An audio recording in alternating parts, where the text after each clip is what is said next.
ಅನಂತಸ್ಯ ಗಿರಃ ಛಂದಾಂಸಿ ಗೃಣಂತಿ. ಅನಂತಸ್ಯ ಗೀರ್ಭಿಃ ಉತ್ಪನ್ನಾಃ ಛಂದೋ ದೇವತಾಃ ಅನಂತಸ್ಯ ಮಹಿಮಾನಂ ಗೃಣಂತಿ ಇತ್ಯರ್ಥಃ. ಭಾಗವತದ 2ನೇ ಸ್ಕಂದದ 1ನೇ ಅಧ್ಯಾಯದ 31ನೇ ಶ್ಲೋಕದಲ್ಲಿ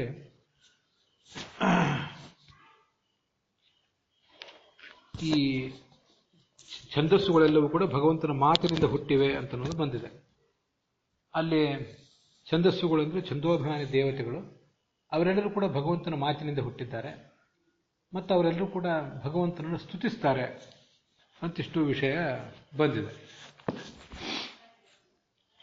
ಭಗವಂತ ತಾನು ಮಾತನಾಡಿ ಛಂದೋಭಿಮಾನಿ ದೇವತೆಗಳನ್ನೆಲ್ಲರನ್ನು ಹುಟ್ಟಿಸಿ ಅವರಿಗೆ ಮಾತಾಡುವುದನ್ನು ಕಲಿಸಿ ತನ್ನನ್ನು ಸ್ತುತಿಸುವುದನ್ನು ಕೂಡ ಕಲಿಸಿದ್ದಾನೆ ಅಂತ ಅದರ ತಾತ್ಪರ್ಯ ಆಗ್ತದೆ. ಹೀಗೆ ಭಗವಂತನ ಅನಂತ ಮಹಿಮೆಯನ್ನು ಯಾರು ಸ್ತುತಿಸುವುದಿದ್ರೆ ಅದು ಭಗವಂತನಿಗೆ ಪೂರ್ಣವಾಗಿ ಸಾಧ್ಯ. ಉಳಿದವರು ಆತ ಕಲಿಸಿದಂತೆ ಒಂದಿಷ್ಟನ್ನೇನಾದರೂ ಮಾಡಬೇಕಷ್ಟೆ. ಈ ಒಂದು ಸಂಗತಿಯ ವಿವರ ನಮಗೆ ಕಾಣ್ತದೆ, ನಾವು ಅದನ್ನು ಗಮನಿಸಬೇಕು. ಋಗ್ಭಾಷ್ಯದ 1ನೇ ಸೂಕ್ತವನ್ನು ವಿವರಿಸುವಂತಹ ಒಂದು ಪ್ರಸಂಗ. ಅಲ್ಲಿ ಹೀಗೆ ಆಚಾರ್ಯರು ಈ ಛಂದೋಭಿಮಾನಿ ದೇವತೆಗಳ ವರ್ಣನೆಯನ್ನು ಮಾಡಿದ್ದಾರೆ. ಅದಕ್ಕನುಸಾರವಾಗಿ ಯಾವ್ಯಾವ ದೇವತೆ ಆ ಛಂದಸ್ಸಿಗೆ ಅಭಿಮಾನಿನಿಯರಾಗಿದ್ದಾರೆ ಅಂತ ಅನ್ನೋದನ್ನು ಗಮನಿಸಬೇಕು. 41ನೇ ಶ್ಲೋಕದಿಂದ ಆರಂಭಿಸಿ ಮುಂದೆ 44ನೇ ಶ್ಲೋಕದವರೆಗೆ ಈ ಎಲ್ಲ ಛಂದೋಭಿಮಾನಿ ದೇವತೆಗಳನ್ನು ಆಚಾರ್ಯರು ಹೇಳಿದ್ದಾರೆ. ಗಾಯತ್ರಿ ಬೃಹತಿ ಜೈವ ತಾತ್ಸರ್ವ ಗರುಡಸ್ತಥಾ ಬ್ರಹ್ಮಾಣ್ಯನುಷ್ಟುಭಿಂದ್ರಾಣಿ ತ್ರಿಷ್ಟುಪ್ ಸ್ವಾಹೇತಿ ಚೋಚ್ಯತೆ. ಗಾಯತ್ರಿ ಜಗತಿ ಚೈವ ವಾರುಣಿ ರೋಹಿಣಿ ತಥಾ ಅನುಷ್ಟುಪ್ ಬೃಹತಿ ಚೈವ ತಾರಾ ಪಂಕ್ತಿಶ್ಚಚಿ ತಥಾ ಉಷ್ಣಿಕ್ ಸೌರಿ ಜಗತ್ಯಶ್ಚ ಸರ್ವದೇವಸ್ತ್ರೀಯೋ ಮತಾಃ ವಿರಾಣ್ ಮಿತ್ರಾವರುಣಯೋರ್ ಭಾರ್ಯೇ ಇತಿ ಚ ಕೀರ್ತ್ಯತೆ.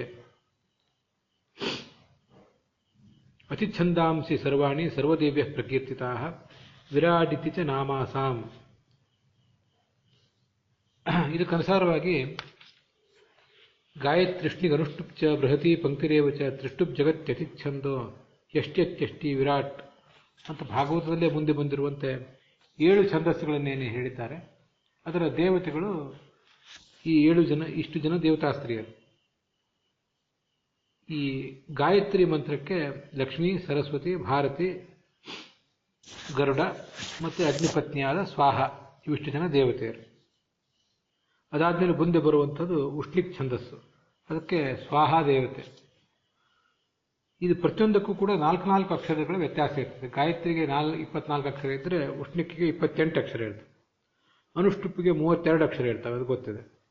ಅದಕ್ಕೆ ಸರಸ್ವತಿ ಮತ್ತು ರೋಹಿಣಿ ಇಬ್ಬರು ಕೂಡ ಅಭಿಮಾನಿನಿಯರಾಗಿದ್ದಾರೆ.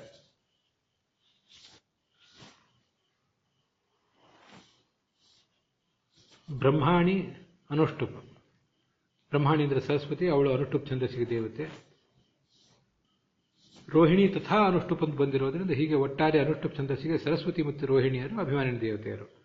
ಬೃಹತಿ ಛಂದಸ್ಸಿಗೆ ಲಕ್ಷ್ಮೀ, ಸರಸ್ವತಿ, ಭಾರತಿ, ಗರುಡ ಮತ್ತು ತಾರಾದೇವಿ ಇವರೆಲ್ಲರೂ ಕೂಡ ಆ ಬೃಹತಿ ಛಂದಸ್ಸಿಗೆ ಅಭಿಮಾನಿನೇ ಅಂತ ಕರೆಸ್ಕೋತಾರೆ. ಪಂಕ್ತಿ ಅಂತ ಅದರ ಮುಂದಿನ ಛಂದಸ್ಸು, ಅದಕ್ಕೆ ಶಚಿ ದೇವತೆ. ತ್ರಿಷ್ಟುಪ್ ಛಂದಸ್ಸಿಗೆ ಅದಕ್ಕೂ ಶಚಿ ದೇವತೆ.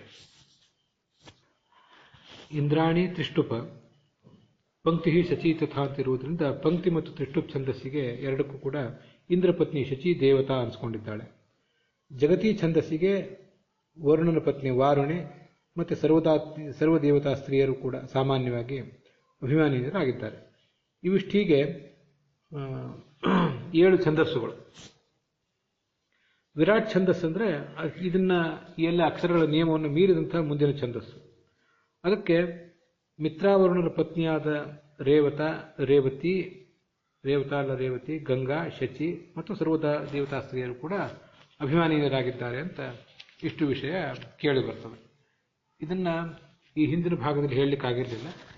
ಅವರೆಲ್ಲರೂ ಕೂಡ ಆ ಭಗವಂತನ ಮಾತುಗಳಿಂದ ಈ ಛಂದಸ್ಸುಗಳು ಹುಟ್ಟಿವೆ, ಛಂದೋಭಿಮಾನಿ ದೇವತೆಯರು ಹುಟ್ಟಿದ್ದಾರೆ, ಅವನನ್ನ ಹೀಗೆ ಅವರೆಲ್ಲರೂ ಕೂಡ ಸ್ತುತಿಸ್ತಾರೆ ಅಂತ ಅದರ ತಾತ್ಪರ್ಯ.